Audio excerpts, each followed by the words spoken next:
السلام علیکم میری پیاری بہنوں، مبارک ہو۔ اللہ نے آپ کو اس عظیم رتبے کے لیے چنا ہے جس کے قدموں تلے جنت ہے۔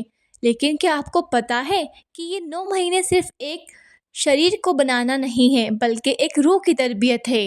آج کی یہ ویڈیو ہر اس حاملہ عورت کے لیے ہے جو چاہتی ہے کہ اس کا بچہ نہ صرف تندرست اور ایکٹیو ہو بلکہ وہ پیدائشی طور پر اللہ کا ولی اور دیندار ہو۔ ہم بات کریں گے کہ سائنس کیا کہتی ہے، قرآن نے کیا ہدایتیں دی ہیں اور وہ کون سی غلطیاں ہیں جو آپ کے بچے کی شخصیت کو بگاڑ سکتی ہے۔ اگر آپ چاہتی ہیں کہ آپ کا بچہ ایک مبارک اولاد بنے تو آج کی یہ ویڈیو آپ کے لیے ایک تحفہ ہے۔ اسے اینڈ تک ضرور دیکھیے کیونکہ آخر میں آپ کو وہ صورتیں بتاؤں گی جو بچے کے نصیب اور صحت کے لیے خاص ہیں۔ سب سے پہلے تو آپ اپنی تکلیف پر مسکرانا سیکھیں۔ حدیث میں آتا ہے کہ حاملہ عورت کو دن میں روزے رکھنے والے اور رات کو عبادت کرنے والے کے برابر ثواب ملتا ہے۔ بچے کو دودھ پلاتی ہے، ہر گھونٹ گھونٹ پر اسے نیکی ملتی ہے۔ الحمدللہ۔ سائیکولوجیکل ٹپ: جب آپ کو درد یا بھاری پن محسوس ہو تو یہ سوچیں کہ اللہ ہر لمحہ میرے گناہ جھاڑ رہا ہے۔ جب ماں خوش رہتی ہے تو بچے کے دماغ میں ہیپی ہارمونز بنتے ہیں جو بچے کو کام اور ایکٹیو بناتے ہیں۔ پیٹ میں تربیت: سائنس آج ثابت کر چکی ہے کہ بچہ پیٹ کے اندر سن سکتا ہے، محسوس کر سکتا ہے اور سیکھ سکتا ہے۔ دی ساؤنڈ ایفیکٹ: 4 یا 5 منتھ سے بچہ سننا شروع کر دیتا ہے۔ اگر آپ اس وقت لڑائی جھگڑا کر رہی ہیں، چلاتی ہیں یا گندا میوزک سنتی ہیں تو بچے کو نروس سسٹم کمزور ہو جاتا ہے اور وہ پیدائشی طور پر چڑچڑا ہوتا ہے۔ پریکٹیکل ٹپ: اس وقت میوزک نہیں، قرآن کی تلاوت سنیں، لیکچر سنیں، تفسیر سنیں، ترجمے سنیں۔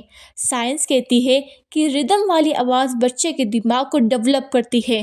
جب آپ قرآن پڑھتی ہیں تو اس کی وائبریشنز بچے کے دماغ میں سکون بھر دیتی ہے۔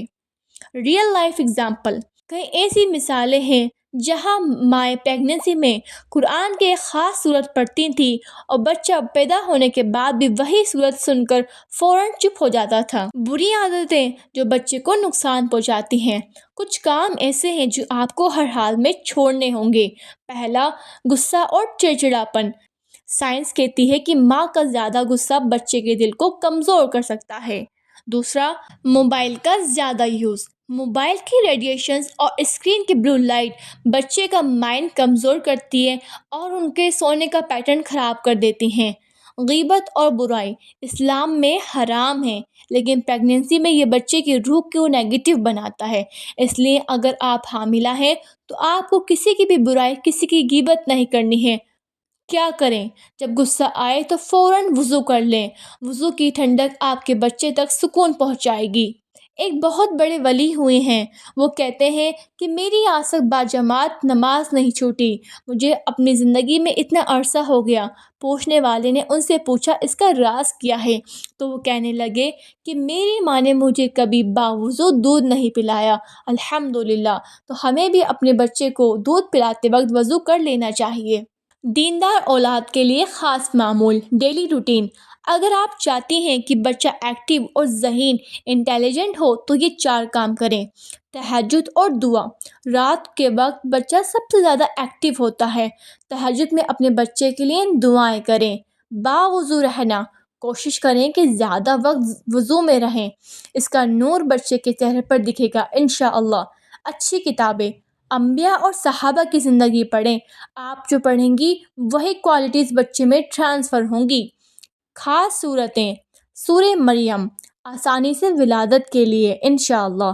سورہ یوسف، خوبصورتی اور اچھی شخصیت کے لیے۔ سورہ لقمان، بچے کی حکمت اور سمجھ بوجھ کے لیے۔ سورہ انشقاق، ڈیلیوری میں آسانی کی نیت سے۔ اب بات کر لیتے ہیں ڈائٹ اور صحت یعنی سننا اسٹائل۔ سائنس اور اسلام دونوں کہتے ہیں you are what you eat. کھجور، ڈیٹس۔ سورہ مریم میں اللہ نے حضرت مریم علیہ السلام کو کھجور کھانے کا حکم دیا۔ یہ ڈیلیوری کو آسان بناتی ہے اور بچے کو طاقت دیتی ہے۔ دودھ اور شہد، ان سے بچہ تندرست بنتا ہے تو کوشش کیجیے کہ آپ دودھ تو روزانہ پئیں۔ حلال رزق، سب سے ضروری بات، آپ کا کھانا حلال کمائی سے ہو۔ حرام کا ایک نوالا بچے کی پوری فطرت کو بدل سکتا ہے۔ میری پیاری بہنوں، آپ صرف ایک بچے کو پیدا نہیں کر رہی ہیں، آپ ایک امت تیار کر رہی ہیں۔ اپنی پیگننسی کو عاشقی اور عبادت میں گزاریے۔ میرا آپ سے یہ سوال ہے کہ آپ کا کون سا مہینہ چل رہا ہے اور آپ نے اپنے بچے کے لیے کیا خواب دیکھا ہے؟ کمنٹ میں ضرور بتائیں۔ اگر آپ کو کسی خاص دعا کی ضرورت ہے تو لکھیں، ہم مل کر آپ کے اور آپ کے ننھے فرشتے کے لیے دعائیں کریں گے۔ اللہ آپ کی پیگننسی کو آسان کرے اور آپ کو نیک، تندرست اور دیندار اولاد عطا فرمائے، آمین۔ ملتے ہیں اگلی ویڈیو میں۔ اللہ حافظ۔